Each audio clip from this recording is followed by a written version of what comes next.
Já jsem Lenka, dobrý den. Markéta, těším. A já vás poprosím, můžete tady nahoru do toho křesla.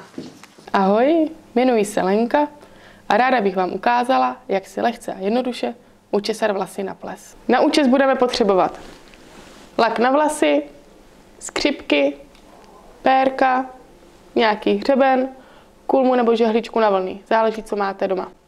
Tak, můžeme jít česat. V první řadě si vlasy navlníme. Záleží, na co jste zvyklí, jestli kulmou nebo žehličkou.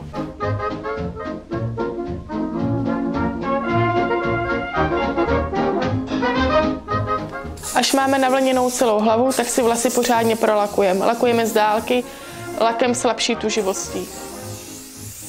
Vlasy si rozdělíme na 2 sekce od spánku pod vlasový vír.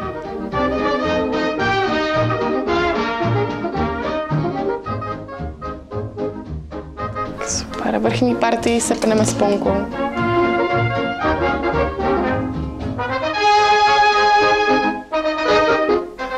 Zbylé vlasy, co nám zůstanou, tak si sepneme sponkami od ucha k uchu do takzvaného úsměvu.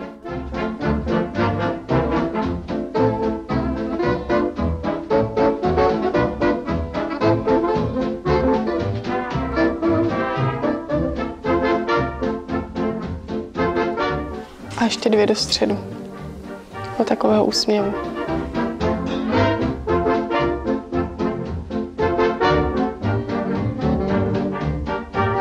Dále budeme oddělovat středně silné prameny, které si natočíme na prst.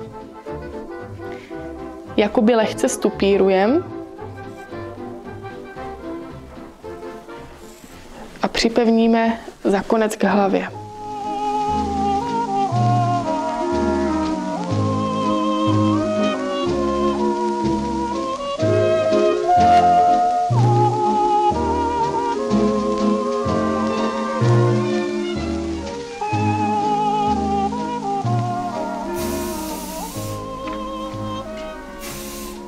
Zbylou vrchní partii si rozdělíme na 3 stejné části.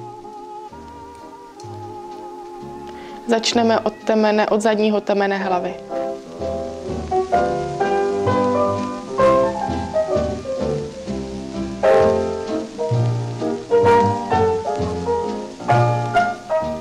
Vlasy si natočíme na prst a na ruku a sepneme za sponkou ke zbylým vlasům v hlavě.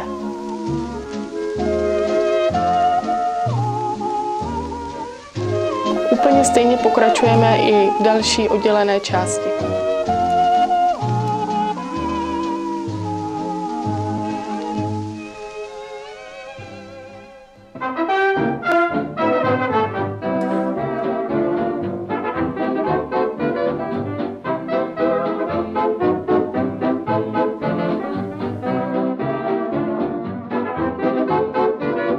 Poslední zbylou část vlasů rozčešeme, hodíme na střed, napravo, nalevo, tak jak kdo je zvyklý nosit pěšinku a cítí se v tom dobře.